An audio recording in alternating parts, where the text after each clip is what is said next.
Hello दोस्तों, आज हम सीखेंगे कैसे Ubuntu इंस्टॉल करें अलॉन्ग विद विंडोज़ 11। इसके लिए हम वर्चुअल बॉक्स का यूज़ करेंगे। To know how to install virtual box मैंने लिंक डिस्क्रिप्शन में डाल दिया है। चलिए स्टार्ट करते हैं। सबसे पहले हम Ubuntu की ISO फाइल डाउनलोड कर लेते हैं Ubuntu की ऑफिशियल वेबसाइट से। डाउनलोड करने के लिए वेब ब्राउज़र ओपन कर लेते हैं और URL में टाइप करते हैं ubuntu.com। ये यूबंटू की ऑफिशियल वेबसाइट है। आई रिकमेंड आप इसे अच्छी तरह से ब्राउज़ करें बिकॉज ये काफ़ी इन्फॉर्मेटिव वेबसाइट है यूबंटू यूज़र्स के लिए। आइए अब डाउनलोड मेन्यू में चलते हैं। इसमें डिफरेंट टाइप ऑफ डाउनलोड के ऑप्शंस हैं, जैसे यूबंटू डेस्कटॉप जो कि डेस्कटॉप यूज़र के लिए है। ये GUI user experience based OS है। नेक्स्ट ऑप्शन है यूबंटू सर्वर का, जो बेसिकली सर्वर्स के लिए, जैसे वेब सर्वर, डेटाबेस सर्वर। इसके बाद ऑप्शन है यूबंटू IoT का, जो कि लाइट वर्जन है यूबंटू OS का। इसका यूज़ एम्बेडेड सिस्टम में करते हैं, जैसे सिंगल बोर्ड कंप्यूटर, जिसे इन शॉर्ट आजकल SBC और SOM भी कहते हैं। नेक्स्ट ऑप्शन है यूबंटू क्लाउड का। Ubuntu cloud pre build cloud infrastructure provide करता है, जैसे हम Amazon AWS और Microsoft Azure पे सेटअप करते हैं उसी टाइप से। तो हमें यूबंटू डेस्कटॉप यूज़ करना है, जिसमें ऑप्शन है LTS और 22.10। ये ऑप्शन 6 मंथ बिल्ड के साथ आता है और 6 मंथ के बाद इसे नेक्स्ट नॉर्मल वर्जन में अपग्रेड करना पड़ता है। LTS वर्जन हमें 5 साल का लॉन्ग टर्म सपोर्ट प्रोवाइड करता है, जिसमें यूबंटू इसके लिए सिक्योरिटी पैचेस वगैरह भी देता है। तो हम इसे डाउनलोड कर लेते हैं। यहाँ से डाउनलोड अपने आप स्टार्ट हो जाएगा। अगर डाउनलोड स्टार्ट नहीं होता, जैसे मेरा हो चुका है, अगर ये नहीं होता है तो हम इस लिंक पे क्लिक करके भी डाउनलोड स्टार्ट कर सकते हैं। That's it. तो जब तक हमारी ISO फाइल डाउनलोड हो रही है, चलिए हम वर्चुअल बॉक्स को ओपन करते हैं और इसमें न्यू वर्चुअल मशीन ऐड करने की कोशिश करते हैं। अभी जैसे मैंने यहाँ पे कोई भी वर्चुअल मशीन ऐड नहीं किया है, तो ऐड करने के लिए हम जाएंगे मशीन्स पे, न्यू ऑप्शन पे क्लिक करने से ये क्रिएट वर्चुअल मशीन का विजार्ड ओपन होता है। यहाँ दो ऑप्शंस हैं, एक है guided mode and one is expert mode. दोनों ऑलमोस्ट आइडेंटिकल है, बस कुछ ऑप्शन एक्सपर्ट मोड में एडवांस है, जो कि हम सेटिंग में जाके भी चेंज कर सकते हैं। अगर गाइडेड मोड हम यूज़ करते हैं अभी, तो हम एक्सपर्ट मोड में ही रखते हैं और कंटिन्यू करते हैं। यहाँ हम अपने वर्चुअल मशीन का नाम डाल देते हैं। मुझे नाम रखना है अपने वर्चुअल मशीन का यूबंटू VM। फोल्डर ऑप्शन का यूज़ हम इसलिए करते हैं कि अगर इनकेस मुझे चाहिए कि इस वर्चुअल मशीन की सारी फाइलें किसी दूसरे ड्राइव में सेव हो या किसी दूसरी जगह पे सेव हो, तो हम इसे यूज़ कर सकते हैं। बेसिकली इसका यूज़ इसलिए होता है कि अगर इनकेस मान लीजिए आपकी C ड्राइव में स्पेस कम है और आपका जो वर्चुअल मशीन होने वाला है उसमें 80 GB या 50 GB डेटा चाहिए, जो कि आपकी C ड्राइव में नहीं है, तो आप किसी दूसरे ड्राइव में भी इसको सेव कर सकते हैं, जैसे D ड्राइव में या E ड्राइव में। यहाँ से आप इस पर क्लिक करके अदर ऑप्शन पे क्लिक करेंगे तो यहाँ पे ब्राउज़ का ऑप्शन आता है। आप किसी भी दूसरी जगह पे माई कंप्यूटर में जाके इसे सेट कर सकते हैं किसी भी फोल्डर में। तो मैं इसको अभी यही छोड़ देता हूँ। यहाँ हम अपनी ISO फाइल को सिलेक्ट करेंगे जिसे हमने डाउनलोड किया है। देखते हैं हमारा फाइल डाउनलोड हुई है कि नहीं अभी तक। हमारी फ़ाइल डाउनलोड हो चुकी है, तो इसको हम ऐड कर लेते हैं। हम यहाँ क्लिक करेंगे, अदर्स पे जाएंगे और ये डाउनलोड हुआ है, इसे हम डबल क्लिक करके यहाँ ओपन कर लेते हैं। टाइप में हम बताएंगे कि हमें यहाँ पे क्या इंस्टॉल करना है। लिनक्स इंस्टॉल करना है, माइक्रोसॉफ्ट विंडोज़ को इंस्टॉल करना है, सोलरिस को करना है, IBM OS 2, मैक OS और अदर भी ऑप्शन हैं यहाँ पे। तो हम लिनक्स सेलेक्ट कर लेते हैं because we are installing Ubuntu which is Linux. अब यहाँ ऑप्शन हम चेक करते हैं कि हम जो इंस्टॉल कर रहे हैं सो वो डायरेक्टली यहाँ सपोर्ट करता है कि नहीं। जैसे मैं 22.04 इंस्टॉल कर रहा हूँ, जो कि यहाँ सपोर्टेड है, तो मैं इसे सेलेक्ट कर लेता हूँ। अगर आपका कोई वर्जन है जो यहाँ सपोर्ट नहीं कर रहा है इन फ्यूचर, जैसे मान लीजिए अगर 23 आ गया और यहाँ पे 23 नहीं है, तो आप यूबंटू 64 बिट कर सकते हैं या सिंपली अदर लिनक्स 64 बिट भी कर सकते हैं अगर 64 बिट OS है तो। अदरवाइज़ आप 32 ऑप्शन पे भी जा सकते हैं।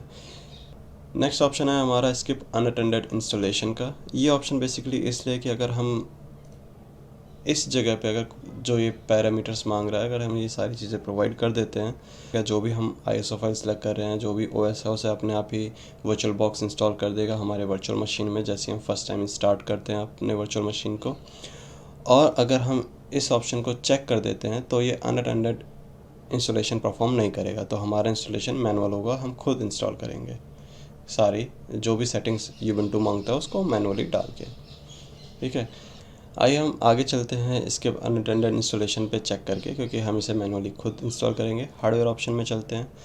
यहाँ हम बेस मेमोरी को बढ़ा के 4 GB तक कर सकते हैं, चाहे तो मैं इसे ज़्यादा भी कर सकता हूँ बिकॉज़ मेरे पास 16 GB रैम है। प्रोसेसर को बढ़ा के मैं 6 पे कर देता हूँ। अगर इन केस आपके होस्ट PC में जिसमें वर्चुअल बॉक्स इंस्टॉल है उसमें अगर रैम कम है तो आप 2 GB पे भी करके यूबंटू इंस्टॉल कर सकते हैं, यूबंटू चल जाएगा।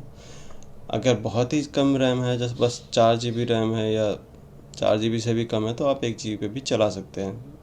एडवाइस तो नहीं करूँगा but it can be used. Enable EFI option को मैं डिस्करेज करूँगा बिकॉज वर्चुअल बॉक्स में मैंने ये नोटिस किया है कि इससे थोड़ा यूनिक्स बेस्ड जो सिस्टम है वो स्लो हो जाते हैं। हार्ड डिस्क ऑप्शन में चलते हैं। यहाँ ये पूछ रहा है हमें create new hard disk now. Yes, हमें हार्ड डिस्क बनाना है जिसमें हमारी ISO फाइल की सारी चीज़ें कॉपी होंगी या जिसमें हमारा OS इंस्टॉल होगा। इसका भी हम चाहे तो पाथ चेंज कर सकते हैं कि हमारी सारी फाइल, यूबंटू की सारी फाइल जो हमने यहाँ पे पाथ दिया है यहाँ पे सेव हो, एक्सेप्ट जो हमारी हार्ड डिस्क की फ़ाइल है, जो VDI फाइल है, वो कहीं और सेव हो। तो हम यहाँ पे इसका स्पेस दे सकते हैं कि हमें कितना देना है, मैक्सिमम अप टू 2 TB तक दे सकते हैं। मेरे सिस्टम में 2 TB स्पेस नहीं है, ये मैक्सिमम है कि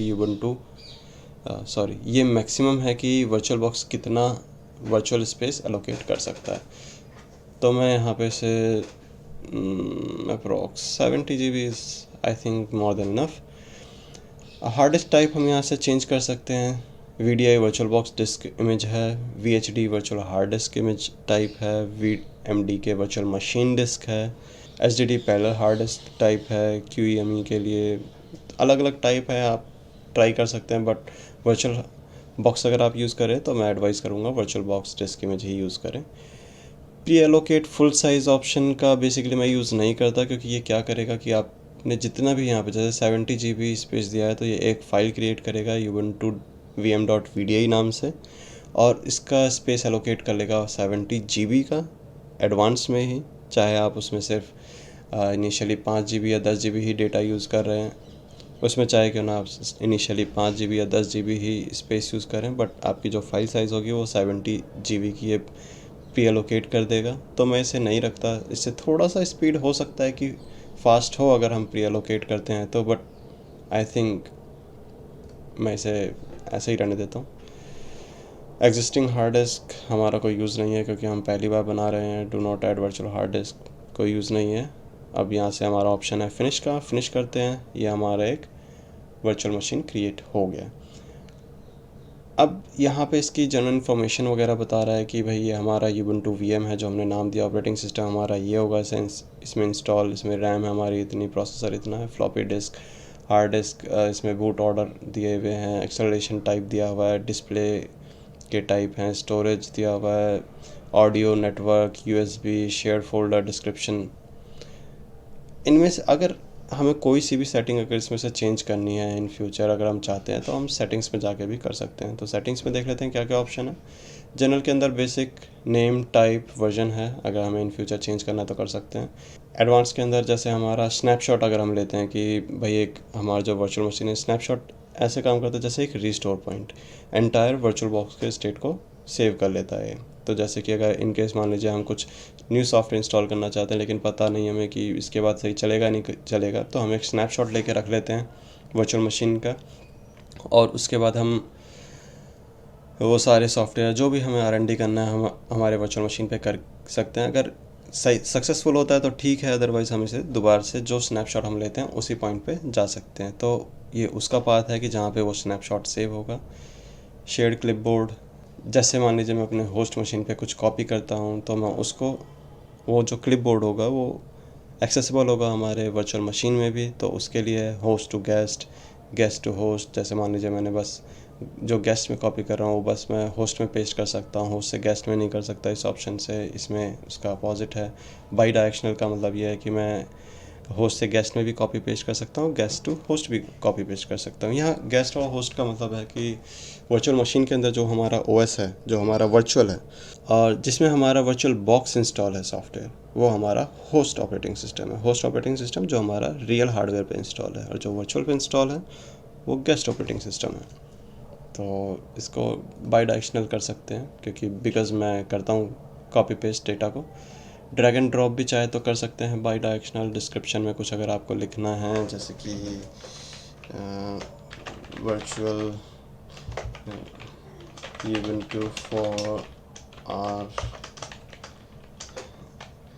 R&D purpose।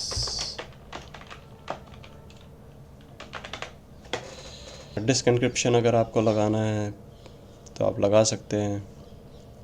सिस्टम, ये सारी सेटिंग्स हम यहाँ चेंज कर सकते हैं। जैसे रैम को अगर मुझे लग रहा है नहीं यार 4 GB कम है, मुझे इसे 6 GB कर देता हूँ मैं, ठीक है 6 GB कर लिया। फ्लॉपी डिस्क का कोई मुझे यूज़ नहीं है तो मैं इसे अनचेक करके इसकी प्रायोरिटी भी डाउन कर सकता हूँ। अब इसके बाद हमारे पास चिपसेट टाइप है, TPM, जैसे आजकल विंडोज़ 11 अगर हमें इंस्टॉल करना है तो उसके लिए हमें TPM की रिक्वायरमेंट होती है, तो TPM 2.0 हम यहाँ से इनेबल कर सकते हैं। पॉइंटिंग डिवाइस किस टाइप का आपको रखना है वो है। एक्सटेंडेड फीचर जैसे इनेबल IO APIC है, जो सेंसर कॉन्फ़िगरेशंस वगैरह के लिए यूज़ होती है। Enable hardware clock in UTC time option है। इनेबल EFI स्पेशल सिस्टम है, इसे आप चेंज कर सकते हैं। प्रोसेसर में चलते हैं तो यहाँ प्रोसेसर को डिफ़ाइन कर सकते हैं। मैक्सिमम एग्जीक्यूशन कैप भी अगर लगाना चाहें आप तो यहाँ लगा सकते हैं अपने प्रोसेसर की। आप चाहते हो कि भाई मेरा वर्चुअल मशीन मैक्सिमम 80% ही प्रोसेसिंग पावर यूज़ कर पाए पर कोर को, तो आप वो कर सकते हैं। मैं इसे 100% पे छोड़ देता हूँ। ये इनेबल नेस्टेड VT वर्चुअलाइजेशन के लिए यूज़ होता है, ये सब कर सकते हैं।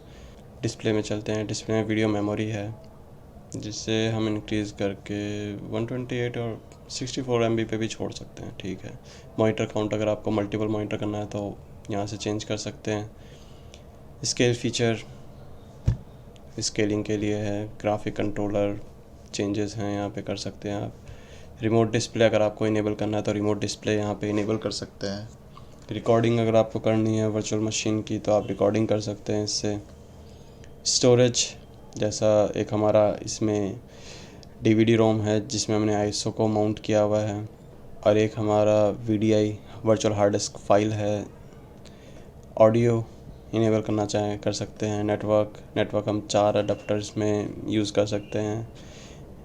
ये नेट है, नेट में बेसिकली ये जो वर्चुअल बॉक्स का नेटवर्क अडेप्टर है वो यूज़ करेगा। ब्रिज अगर करना है तो हम ब्रिज कर सकते हैं जो भी हमारा नेटवर्क अडेप्टर कार्ड है उसके ऊपर, तो इसे हम नेट पे छोड़ देते हैं। वैसे इंटरनल नेटवर्क भी है, होस्ट ओनली अडेप्टर, जेनरिक, काफ़ी सारे इसमें ऑप्शंस है, तो इसे नेट पे छोड़ देते हैं अभी के लिए। सीरियल पोर्ट की ज़रूरत नहीं है। USB ठीक है। शेयर्ड फोल्डर ऐड करना चाहें तो कर सकते हैं। यूज़र इंटरफेस इट्स ओके करते हैं।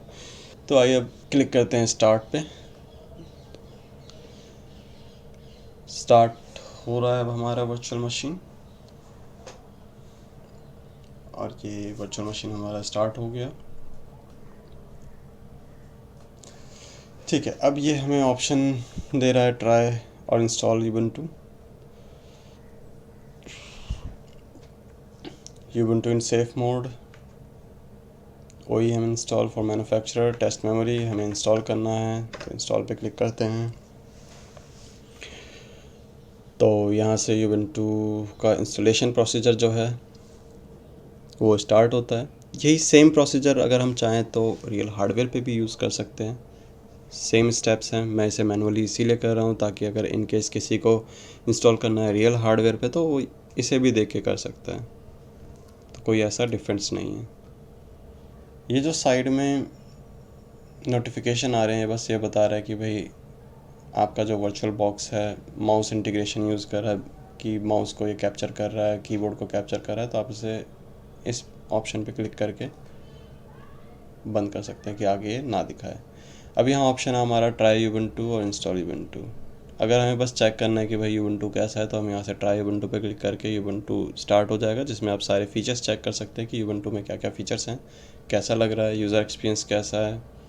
तो आप अगर करना चाहें तो यहाँ से कर सकते हैं। हमें इंस्टॉल करना है तो इंस्टॉल पे क्लिक करेंगे। उससे पहले हम अपनी लैंग्वेज को चेक कर लेते हैं कि सही है या नहीं। इंग्लिश है सिलेक्टेड, ओके। हम इंस्टॉल यूबंटू पे क्लिक करते हैं। यहाँ कीबोर्ड लेआउट की बात कर रहा है, इंग्लिश यूएस ठीक है, इंग्लिश यूएस ठीक है। डिटेक्ट करना चाहे तो कर सकते हैं, बेसिकली ये ऑटो डिटेक्ट करके पहले ही बताता है। अब कंटिन्यू पे क्लिक करते हैं। Update and other software in, अगर आपका वर्चुअल मशीन या आपके होस्ट पीसी में ऑलरेडी इंटरनेट है तो वर्चुअल मशीन भी आपका इंटरनेट यूज़ कर सकता है डिफ़ॉल्ट कॉन्फ़िगरेशन में। तो उस केस में अगर आप चाहते हो कि सारे अपडेट्स वगैरह डाउनलोड करें तो आप इस पर क्लिक कर सकते हैं। तो अपने आप ही इंस्टॉलेशन के टाइम पे ही ये सारे अपडेट डाउनलोड करेगा और इंस्टॉल करेगा। मैं इसे डिसेबल ही रखता हूँ क्योंकि मुझे खुद इंस्टॉल करना ज़्यादा अच्छा लगता है। अब ये ऑप्शन हमारा ये है कि हमें नॉर्मल इंस्टॉलेशन चाहिए जिसमें हमारी सारी यूटिलिटी एप्लीकेशंस वगैरह इंस्टॉल हो, जैसे वेब ब्राउज़र हो, ऑफिस सॉफ्टवेयर हो, गेम्स हो, मल्टीमीडिया प्लेयर्स वगैरह हो, तो आप इसे कर सकते हैं। और मिनिमल इंस्टॉलेशन में आपको ये बेसिक यूटिलिटीज़ वगैरह देता है, जैसे कि आप सिस्टम कॉन्फ़िगरेशन वगैरह या हार्डवेयर मैनेजमेंट के यूटिलिटीज़ होती हैं, और साथ में आपको ये एक वेब ब्राउज़र देता है। तो नॉर्मल इंस्टॉलेशन करते हैं डिफ़ॉल्ट कॉन्फ़िगरेशन के साथ, कंटिन्यू पे क्लिक करते हैं। अब यहाँ ऑप्शन आ रहा है हमारा इंस्टॉलेशन टाइप का। तो मैसेज पढ़ते हैं, this computer currently has no detected operating system, what would you like to do. तो इन केस मान लीजिए आप रियल हार्डवेयर पे इंस्टॉल कर रहे हैं, ठीक है, फिजिकल हार्डवेयर पे इंस्टॉल कर रहे हैं, उसमें आपका ऑलरेडी एक विंडोज़ 11 या 10 इंस्टॉल हो रखा है या साथ में एक यूबंटू इंस्टॉल हो रखा है, तो ये यहाँ पे डिटेक्ट करके आपको बताएगा कि भाई आपने ऑलरेडी ये ओएस इंस्टॉल किया हुआ है, would you like to use along with this operating system, और क्लीन इंस्टॉलेशन करना चाहते हैं।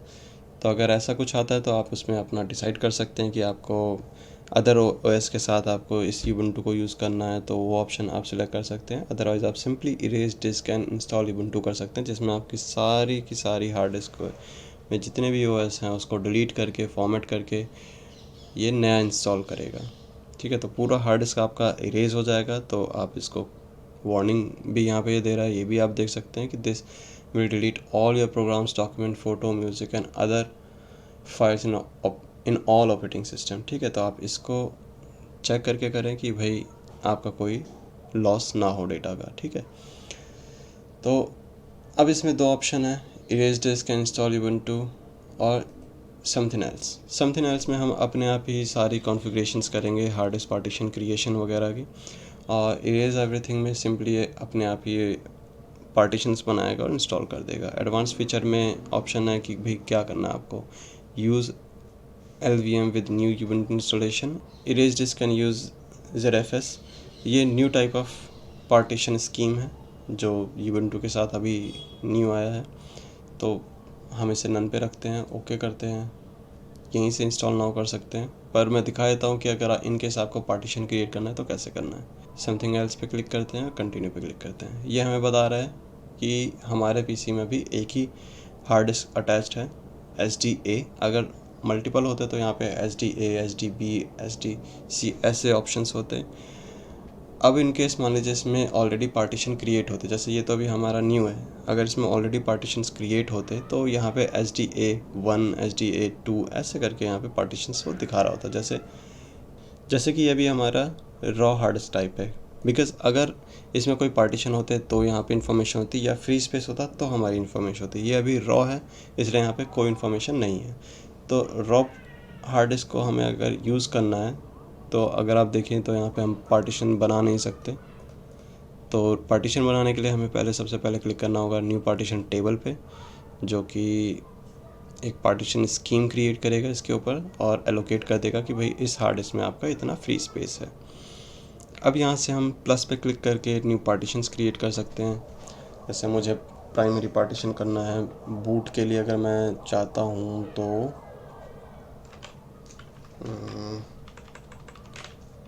100 MB, अगर मैं मान लीजिए मैं EFI सिस्टम इंस्टॉल करना चाहता हूँ, EFI के लिए मुझे 100 MB बूट पार्टीशन देना है, तो इसको 100 MB का स्पेस देते हैं और साथ में EFI पार्टीशन दे के इसे ओके करते हैं तो एक पार्टीशन क्रिएट हो जाएगा HDA1। फिर नेक्स्ट पार्टीशन क्रिएट करते हैं हम यहाँ पे। मुझे स्वैप भी क्रिएट करना है। Swap approximately 2 times of my RAM, 6 GB दिया है मैंने तो 12 GB ले लेते हैं। ठीक है, तो इसको मैं स्वैप पार्टीशन दे देता हूँ। ओके, तो ये इसने स्वैप पार्टीशन भी क्रिएट कर दिया। नेक्स्ट ऑप्शन, मैं चाहता हूँ कि जितना भी स्पेस है बचा वो सारा का सारा मेरे, तो मैं चाहता हूँ कि 63 GB के अराउंड जो स्पेस बचा है वो प्राइमरी पार्टीशन क्रिएट करे और जिसे फॉर्मेट करे वो ext4 जनरल फाइल सिस्टम में। इसे हम चाहें तो चेंज कर सकते हैं यहाँ पे भी, ZFS में, XFS में, या जो आपका रिक्वायरमेंट है, बट ext4 छोड़ देते हैं इसे। और एक माउंट पॉइंट हमें देना होगा, और जिसके लिए हमें रूट माउंट पॉइंट देना बहुत ज़रूरी है, क्योंकि यूबंटू रूट माउंट पॉइंट को ही यूज़ करता है इंस्टॉलेशन के लिए। तो रूट माउंट पॉइंट देना मैंडेटरी है। अगर हम ये नहीं देते तो यूबंटू हमारी इंस्टॉल नहीं होगी। ओके, तो ये टिक इसलिए है क्योंकि ये इसे फॉर्मेट करेगा। इंस्टॉल नाउ पे क्लिक करेंगे तो हमारा पार्टीशन, तो ये हमारा जो स्कीम है पार्टीशन का, ये एक्सेप्ट करके इसके ऊपर इंस्टॉलेशन चला देगा। इन केस कोई इशू होता है तो ये मना कर देगा कि भाई आपने कुछ गलती की है, इसे चेंज कर लीजिए। तो हम बैक करते हैं और erase disk and install Ubuntu normal simple user के लिए करते हैं एंड इंस्टॉल नाउ करते हैं। तो ये हमें बता रहा है कि भाई ये 2 पार्टीशन क्रिएट करेगा। एक ESP होगा जो कि बूट सिस्टम के लिए होगा, और एक ext4 होगा जो रूट पार्टीशन होगी। ओके, कंटिन्यू करते हैं। अब यहाँ ऑप्शन है कि हमसे ये पूछ रहा है वेयर आर यू। बेसिकली ये रीजन सेटिंग है कि हम कहाँ पे हैं। जैसे मैं अभी इंडिया में हूँ तो इंडिया में आप कहीं पे भी क्लिक करें ये कोलकाता ही रहेगा। ठीक है, तो इसे कंटिन्यू करते हैं। अगर आप किसी दूसरे कंट्री में हैं तो जिस कंट्री में वहाँ पे सिलेक्ट करेंगे तो अपने आप ही वहाँ का जो टाइम है उसे ये पिक कर लेगा। तो मैं इंडिया में हूँ, इंडिया से क्लिक करते हैं, कंटिन्यू आगे। यहाँ पे अब आप अपना यूज़र नेम क्रिएट करेंगे। जैसे मैं सिंपली यूज़र कर लेता हूँ RND। कंप्यूटर का नाम हमें रखना है Ubuntu VM। Pick a user name RND, choose a password, weak password, yes it is very weak password, confirm password। अब यहाँ ऑप्शन ऑटोमेटिकली लॉगिन का है। अगर आप चाहते हैं कि यूबंटू जब भी मैं स्टार्ट करूँ तो ये अपने आप ही लॉगिन हो जाए इनिशियली और मुझसे पासवर्ड ना पूछे, तो लॉगिन हो जाएगा अपने आप ही। अदरवाइज़ आप इसको यहीं छोड़ सकते हैं, required my password to login. Active directory अगर है तो आप कॉन्फ़िगरेशन कर सकते हैं, बट मुझे यूज़ नहीं करना, मैं सिंपल यूज़र हूँ, होम यूज़र, कंटिन्यू। तो अब यूबंटू अपने आप ही सारी चीज़ों को इंस्टॉल करेगा, पूरी कॉन्फ़िगरेशंस करके आपको बता देगा कि भाई यूबंटू इंस्टॉल हो चुका है। अब इसमें आपको फ़िलहाल कुछ करने की ज़रूरत नहीं है। सारी फाइल इंस्टॉल करके, सारी सॉफ्टवेयर को इंस्टॉल करके ये आपको बता देगा कि इंस्टॉलेशन कंप्लीट हो चुका है। अब आप रीस्टार्ट कर सकते हैं by removing your ISO file और डिस्क और USB whatever you have used to install Ubuntu। ठीक है, तो अब हम वेट करते हैं Ubuntu इंस्टॉल होने का। तो फाइनली इंस्टॉलेशन कंप्लीट का ऑप्शन आ गया। Now you can start your computer. तो रीस्टार्ट पे क्लिक करते हैं और वर्चुअल मशीन रीस्टार्ट होगा। ये हमें प्रॉम्प्ट देता है, please remove this installation media then press enter. ये वैसे तो अपने आप ही से वर्चुअल मशीन पे अनमाउंट कर देता है। आप रियल हार्डवेयर पे हैं तो उसे बाहर निकाल सकते हैं, बिकॉज इन केस आपके अगर प्रायोरिटी है बूट का USB पे या CD पे तो उसी से दोबारा बूट हो जाएगा, दैट्स वाई। तो हम सिंपली एंटर पे क्लिक करते हैं और रिबूट हो जाएगा ये। कॉन्ग्रेचुलेशंस, आपने इंस्टॉल कर लिया है Ubuntu। तो पासवर्ड डालते हैं और ये हम आ गए। तो बेसिक कॉन्फ़िगरेशन है, स्किप करते हैं हम इसको। अगर आपको कोई ऑनलाइन अकाउंट यूज़ करना है जैसे यूबंटू सिंगल साइन ऑन, या गूगल का ऐड करना है, या नेक्स्ट क्लाउड माइक्रोसॉफ्ट का, तो कर सकते हैं, बाकी मैं इसे स्किप करता हूँ। Live patch keep help to computer secure by applying some update that would normally require restarting. Okay, next. Help improve Ubuntu. Yes, I will suggest कि आप इसे ऐसे ही रखें, बिकॉज इन केस कुछ हार्डवेयर ऐसे होते हैं जो नए आ रहे हैं और सपोर्ट नहीं करते, तो इससे यूबंटू कम्युनिटी को बेनिफिट होता है कि इन केस मान लीजिए हार्डवेयर कोई सपोर्ट नहीं कर रहा, क्रिटिकली कुछ क्रैश हो रहा है एप्लीकेशन, तो ये इन्फॉर्मेशन यूबंटू को भेजता है, जिसके बेसिस पे यूबंटू अपने एप्लीकेशन को और ज़्यादा डेवलप करती है। तो ऐसे यस रखें। नेक्स्ट, प्राइवेसी, मैं वर्चुअल मशीन पे हूँ, उसे ऐसे ही छोड़ देते हैं। नेक्स्ट करते हैं। अगर इनमें से कोई एप्लीकेशन आपको अभी इंस्टॉल करना है तो आप अभी इंस्टॉल कर सकते हैं क्लिक करके। बाकी मैं इसे डन पे क्लिक करता हूँ तो हमारा यूबंटू इंस्टॉल हो चुका है। ये रिमाइंडर दे रहा है कि भाई अपडेट अवेलेबल है आपको इंस्टॉल करने के लिए, do you want to install it. No, मैं मैनुअली करूँगा। आप वहाँ से चाहें भी तो कर सकते थे उसको। अगर गलती से आपसे वो बंद हो गया तो आप उसे दोबारा ढूंढ सकते हैं। उससे पहले एक काम करते हैं, हम इसके रिजोल्यूशन का कुछ करते हैं, बिकॉज़ ये काफ़ी छोटा आ रहा है और इतने छोटे पे हम काम तो कर नहीं सकते। तो हम जाते हैं डिवाइसेस में, install guest additional CD image, जिससे कि कुछ जो वर्चुअल बॉक्स के जो एप्लीकेशन है वो इसमें इंस्टॉल हो जाएगा और थोड़ा स्टैंडर्ड फीचर हमें प्रोवाइड करता है वो। तो यहाँ हमारी आईएसओ फाइल माउंट हो चुकी है। इसे क्लिक करके ओपन करते हैं। अब टर्मिनल ओपन कर लेते हैं। यहाँ पे हम क्लिक करके इसे ओपन इन टर्मिनल। अब देखते हैं कौन कौन सी फाइलें हैं हमारे पास, ls-l करके।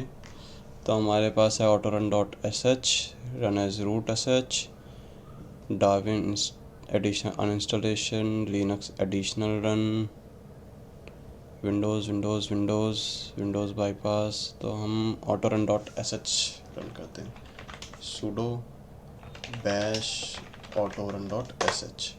इसमें हम पासवर्ड डालते हैं अपना। ओके, ये नहीं चला, इस स्क्रिप्ट में कुछ इशू है, तो हम directly sudo sh dash sudo bash vb box linux directly इसी को रन करते हैं।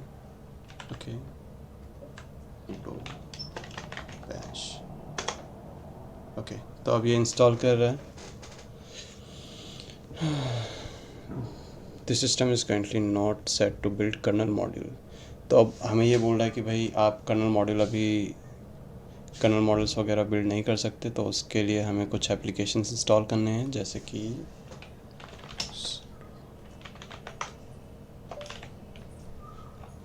sudo apt अपडेट, जिससे हमारी रेपोजिटरी सारी रिफ़्रेश हो जाएंगी। अब इसमें बोल रहा है कि आप अपग्रेड भी कर सकते। अब यहाँ पे हम चलाते हैं अपने command sudo apt install build essential।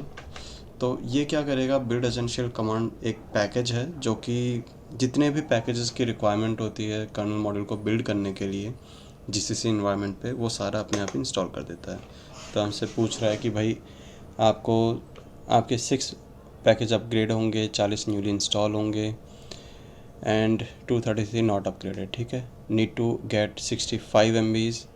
हमें 65 MB का डेटा डाउनलोड करना होगा आर्काइव से। आफ्टर दिस ऑपरेशन 186 MB का एडिशनल स्पेस रिक्वायर्ड होगा हमारे हार्ड डिस्क पे। तो हम इसे यस करते हैं और एंटर कर देते हैं। इसमें ये सारे पैकेजेस इंस्टॉल हो जाएंगे। ठीक है, बिल्ड एसेंशियल पैकेज हमारा इंस्टॉल हो चुका है। अब दोबारा से हम अपने इस कमांड को रन कर लेते हैं, sudo bash vbox linux additional dot run.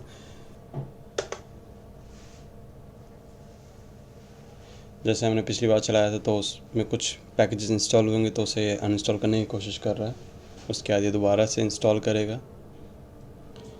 तो हमारा ये एडिशनल जो पैकेज था वो इंस्टॉल हो चुका है। अभी हमें बोल रहा है कि आपको रिस्टार्ट करना पड़ेगा, बिकॉज़ हमने कर्नल फाइल को मॉडिफाई किया है। तो जो भी इफ़ेक्ट है वो आफ्टर रिबूट ही हमें पता चलेगा। तो हम इसे रिबूट कर लेते हैं। दोबारा से रन करते हैं पासवर्ड डाल के। तो ये अब आ गया हमारा Ubuntu। तो हमें अभी कोई डिफरेंस तो पता नहीं चला, डिफरेंस हमें पता चलेगा ऐसे। जैसे हम इसे मैक्सिमाइज़ करते हैं तो अपने आप ये रिजोल्यूशन को सेट कर लेता है। ये है advantage of using VirtualBox extended packages software का। इसे इजेक्ट कर देते हैं। और अगर मान लीजिए आपने गलती से सॉफ्टवेयर अपडेट का जो प्रॉम्प्ट आया था उसे बंद कर दिया और आपको पता करना है कि वो दोबारा से कैसे आएगा, तो आप इसे यहाँ से देख सकते हैं। आप एप्लीकेशंस पे क्लिक करेंगे, लिस्ट में जाएंगे, सॉफ्टवेयर अपडेटर पे जाएंगे, तो वो विंडो दोबारा अपने आप ओपन हो जाएगा। तो ये आ गया। यहाँ से आप डिटेल्स चेक कर सकते हैं कि कौन कौन से सॉफ्टवेयर को अपडेट करेगा, जैसे फाइल्स को, ऑफिस को, थंडरबर्ड ईमेल को, बाकी बहुत सारे हैं सॉफ्टवेयर। ये अदर अपडेट्स हैं सेटिंग्स के। ये बेस है जो कर्नल फाइल को में भी अपग्रेड करेगा। काफ़ी सारे हैं, फॉर्मवेयर्स हैं, पल्स ऑडियो, यूटिलिटीज़। ठीक है, अगर आप चाहें तो यहाँ से इंस्टॉल कर सकते हैं, रिमाइंड मी लेटर कर सकते हैं। बाकी मैं प्रेफर करता हूँ टर्मिनल से Ctrl+Alt+T sudo apt अपडेट, अपना पासवर्ड sudo हमें एक्सटेंडेड प्रिविलेज देता है, एप्ट हमारा पैकेज मैनेजर है, अपडेट हम ये बोल रहे हैं कि रेपोजिटरी को रिफ़्रेश करो कि कुछ नए एंड पॉइंट रेपोजिटरी तो ऐड नहीं हुए हैं। ठीक है, तो इससे ये आ गया, मतलब ये पैकेज की डिटेल्स और उसका मेटा डेटा चेक करता है कि भाई अभी कौन सा लेटेस्ट पैकेजेस हमारे उस रेपोजिटरी में हैं और जो हम अपग्रेड कर सकते हैं अकॉर्डिंग टू हमारा जो अभी इंस्टॉल है पैकेज उससे। तो अब जैसे कि ये हमें नोटिफाई कर रहा है कि 233 package can be upgraded, run app list upgradable to see them. तो अगर हम इस कमांड को रन करते हैं तो उसे बता देगा कि ये सारे पैकेज अपग्रेड कर सकते हैं। तो पैकेजेस को अगर आपको अपग्रेड करना है तो आप sudo apt अपग्रेड चला सकते हैं। इसमें बता देगा कि भाई आपका 232 package will be upgraded, 0 newly installed, 0 to remove and 1 not upgraded. 82 standard security updates, ये सिक्योरिटी अपडेट हैं जो कि अप्लाई होंगे। इसके लिए हमें 564 MB का डेटा डाउनलोड करना होगा इंटरनेट से। और after this operation 29.2 MB of additional disc space will be required, because हम कोई नया पैकेज इंस्टॉल नहीं कर रहे हैं, बस अपग्रेड कर रहे हैं। तो वो पुराना पैकेज अनइंस्टॉल होगा और नया इंस्टॉल होगा। तो येस पे क्लिक करते हैं और एंटर। अगर आपको नहीं करना तो आप नो पे क्लिक करके एंटर कर सकते हैं, तो इंस्टॉल नहीं करेगा। तो ये चल रहा है अभी हमारा ऑपरेशन अपग्रेड का, अपग्रेड होने देते हैं। तो यहाँ अब हमारा अपग्रेड कंप्लीट हो चुका है। अपग्रेड को इफेक्ट में लाने के लिए हम सिंपली रिबूट भी चला सकते हैं, बिकॉज क्योंकि हमारे यहाँ पे कर्नल फाइल भी अपग्रेड हुआ है। तो यहाँ आपका Ubuntu इंस्टॉलेशन कंप्लीट होता है। कॉन्ग्रेचुलेशंस, आपने वर्चुअल बॉक्स पे वर्चुअल मशीन क्रिएट करके Ubuntu इंस्टॉल किया है अलॉन्ग विद Windows 11 या जो भी आपका होस्ट OS है, जैसे विंडोज़ या Ubuntu अगर होता तो आप उस पर भी कर सकते थे। ठीक है, तो यहाँ पे आपका ये कंप्लीट होता है। मैं एडवाइस करूँगा कि आप इसे 2 से 3 बार प्रैक्टिस करें, तभी आपको कम्प्लीटली समझ में आया कि भाई क्या क्या इश्यूज़ हो सकते हैं और किस तरह से आप इसको हैंडल कर सकते हैं, किस तरह से आप इसे कम्प्लीटली इंस्टॉल कर सकते हैं विदाउट एनी हेल्प। तो आज के लिए बस इतना ही। See you again, have a great day.